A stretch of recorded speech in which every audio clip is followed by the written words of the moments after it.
how did propaganda that nobody believed in became, in the West, a badge of virtue? When anti-Zionist frameworks entered Western universities in the 1960s and the 1970s, they didn't arrive labeled at, Soviet propaganda. They were sanitized and translated into a language that would resonate with the progressive Westerner. They were framed through post-colonial theory, third world liberation ideology, anti-imperialism.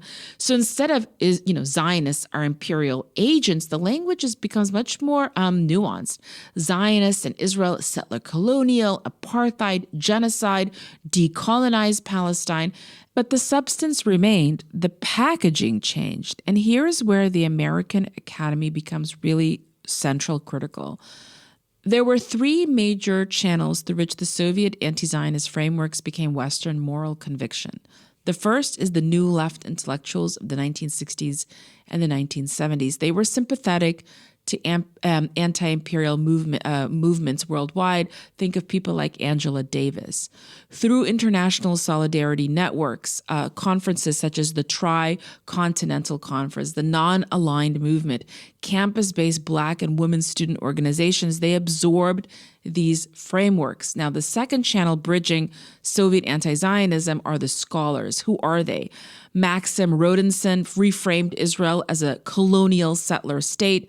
Fayez Sayegh pioneered the Zionism as colonial thesis.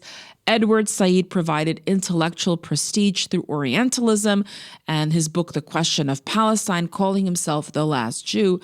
This was the laundering stage. What had been geopolitical propaganda became academic theory. And the third channel is institutional embedding. And we're talking about departments like the Middle Eastern Department Studies, Women's Studies, Gender Studies, Asian and Latino Studies, Indigenous Studies, Post-Colonial Studies program. Here, the framework really hardened. Opposition to Israel was no longer a political stance. It became an ethical duty. It's really important to underscore that here in the West, anti-Zionism is a virtuous cause. In the Soviet Union, everyone knew it was manufactured by the state. Here, it preys on a society largely longing for purpose, a society that sees its mission to correct history's injustice.